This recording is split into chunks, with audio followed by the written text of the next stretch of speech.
হ্যাঁ, হ্যাঁ, আজকে তুমি আমাকে চরম একটা শিক্ষা দিয়েছো।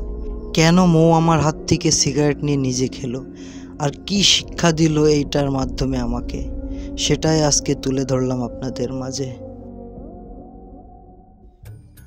বন্ধু যখন বউলই আয় আমার বাড়ির সামনে দিয়া রঙ্গ কইরা হাইটা যায়, ফাইটা যায়, বুকটা ফাইটা যায়, হো ফাইটা যায়, বুকটা ফাইটা যায়। এরে,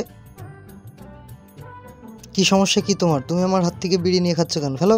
তুমি নিয়ে নিছো কেন আমার হাতের থেকে? তুমি মেয়ে মানুষের সিগারেট খাওয়া কেন? হ্যাঁ, আমি মেয়ে মানুষ তাই কি? তুমিও মানুষ, আমিও মানুষ। মানুষ হও আর যাই হও, তুমি সিগারেট খেতে পারবে না। না, আমিও খাবো। তুমি যদি খেতে পারো তাহলে আমিও খাবো।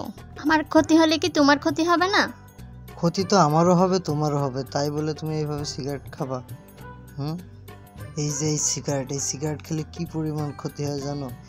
ক্যান্সার হয়, কত রকম রোগ বালা কত কিছু হয়। রোগ তো শুধু আমার একারই হবে, তোমার তো আর হবে না। তুমিও মাটি দিয়ে তৈরি, আমিও মাটি দিয়ে তৈরি। তো তুমি কি লোহার দিয়ে তৈরি নাকি যে তুমি সিগারেট খাবা আর তোমার কোনো কিছুই হবে না? আমাদের ছোট একটা ছেলে আছে, দিনে দিনে সে বড় হচ্ছে। তোমার কাছ থেকে কি শিখবে? আমি তো চাচ্ছি ছেড়ে দিতে, কিন্তু ছাড়তে পারছি না, কি করব বলো তুমি? তুমি সবসময় এই কথাটাই বলো যে ছেড়ে দিতে চাচ্ছি। এসব ছাড়ার জন্য চেষ্টা করতে হয়, কিন্তু তোমাকে তো কখনো চেষ্টা করতেই দেখিনি।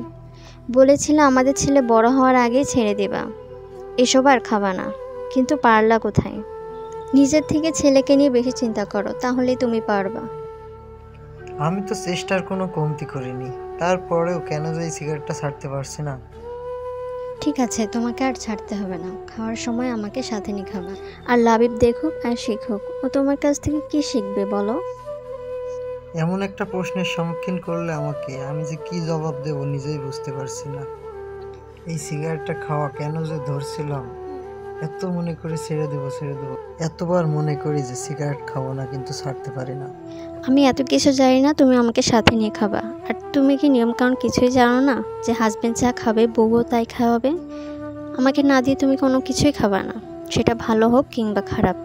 এটা থেকে যদি ক্ষতি হয়ে থাকে হোক, মরলে একসাথে মরবো। না না না, আর বলো না, আমি অনেক লজ্জিত।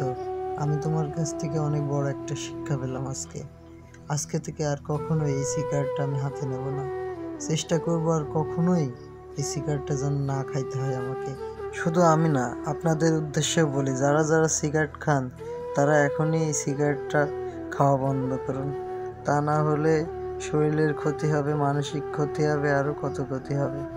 আমার মতো আপনাদেরও এরকম ঝামেলা সংসারে হইতে পারে ওয়াইফের সাথে।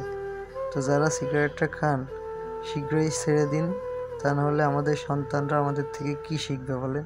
তাদের সামনে যদি এইভাবে আমরা সিগারেট নিয়ে খাই, তাহলে তারা তো এটা খাওয়া শিখবে। সবশেষে একটা কথাই বলি, ভিডিওটি ভালো লাগলে লাইক কমেন্ট শেয়ার করে যাবেন।